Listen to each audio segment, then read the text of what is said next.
A 23-year-old woman who stabbed a former classmate to please a fictional character known as Slender Man is facing extradition after she escaped a group home in Madison, Wisconsin over the weekend. Now, police in Wisconsin say Morgan Geyser cut off her own monitoring bracelet before running away from that group. Authorities ended up finding her at a truck stop across state lines in Illinois, where she declined to identify herself. Just when you thought 2025 couldn't get any worse, we get hit with this news. But before we get into today's story, be sure to smash that like button and hit the subscribe button. We are almost at our goal of 100 subscribers, and that would mean the world to me. My name is Chivo, and I talk about the trendiest news within the week. So let's get started. Alright guys, so as you saw in the beginning of this video, it looks like 2025 just keeps getting crazier. Just last week, reports came out that the girl who stabbed her friend for Slender Man was out on the run after cutting off her monitor and escaping her group home. Now, if you guys haven't heard about this story, let me offer you some insight. So this story starts back in 2014 and it revolves around three 12-year-old girls. The names of these girls are Morgan Geyser, Anissa Wire, and their victim, Peyton Lautner. And all this would take place in Waukesha, Wisconsin. The three girls were considered friends, but Morgan and Anissa were both harboring a dark obsession that Peyton would soon find out about. Morgan and Anissa were deeply obsessed with the creepypasta figure Slender Man, and when Slender Man needed a new sacrifice, they decided that the best person to offer up to him was their close friend Peyton. So on May 31st, the two girls would set up a sleepover and invite their friend. Little did Peyton know that the reason they would invite her over would be more sinister than she had ever thought. While the girls were having fun and enjoying themselves, Morgan and Anissa the whole time would be plotting their crime out, believing that if they didn't commit this crime, Slender Man would go after them and their entire families. So after the sleepover was over and the following morning came, the two girls would lure Peyton to a local park where they would begin stabbing her multiple times. After stabbing her a total of 19 times, the two girls would leave Peyton for dead, where she would eventually crawl away from the forest and stop a local cyclist, who immediately pulled over to help her and started calling the police. And luckily for Peyton, she was able to survive this attack and tell her story. Hours later, police were able to track Morgan and Anissa walking aimlessly on an interstate. From here, they were quickly detained and put under custody on charges of attempted homicide. And what police quickly noticed about Morgan is that she had no remorse for these actions. During the whole interrogation, she was cold and emotionless. She was very persistent on the fact that Slender Man was following her and that she had to follow Slender Man's orders, because if she didn't, Slender Man would go after her and her family. So she had to do this. There was no other option. Why would you hurt your only friend? It was necessary. How many times do you think you stabbed her? I don't know. All I heard was screaming. We refilled her water bottles and went to the bathroom and washed the blood off her hands. What were you trying to do with her when you stabbed her? Kill her. I might as well just say it. We were trying to kill her. People who trust you become very gullible, and it was sort of sad.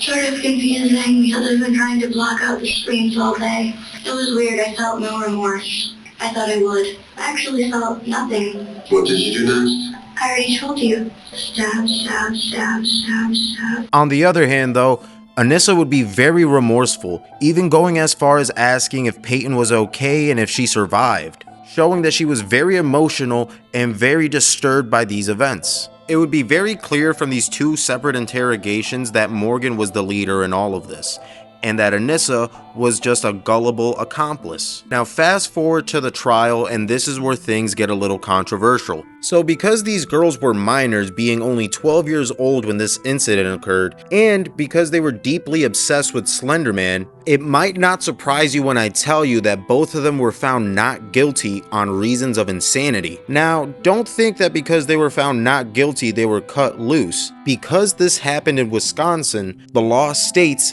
that anyone who is found not guilty on reasons of insanity must be institutionalized. And that is exactly what happened to these two young girls. Anissa would be placed in an institution for 25 years, meanwhile the more cold and emotionless Morgan would be placed in one for 40 years. Fast forward to 2021, and this is where we start getting into the territory of Morgan escaping and being missing for a few days. In July of 2021, Anissa would be given a conditional release from the institution that she was being held in. After years of being given treatment and expressing that she no longer believes in Slender Man and that she feels extreme remorse for the victim, she was allowed to live with her father under the guidelines that she would be supervised. And after seeing this, Morgan would try to fight and appeal for these same conditions, but would be denied because she has made no progress, and on top of that, she is also diagnosed with schizophrenia. And while she has expressed remorse in the past for her actions, a lot of this remorse has come out in recent years, with many people believing that she's only doing it in order to get out of the institution that she's in. And let's not forget the biggest detail of them all: she stabbed someone 19 times.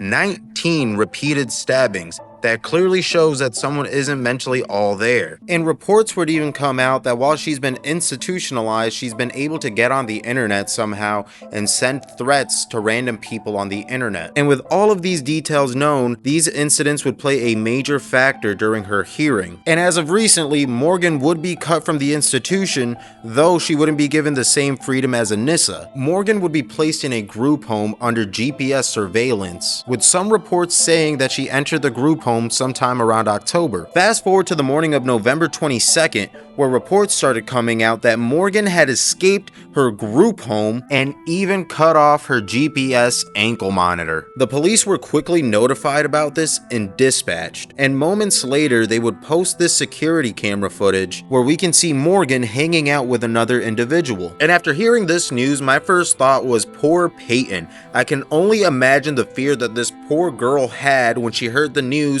that her attempted killer was out on the loose. And it seems like Peyton has extreme luck, because the next day Morgan was found in Illinois. On the evening of November 23rd, Morgan would be found in Poison, Illinois, along with a 42-year-old man attempting to cross state lines.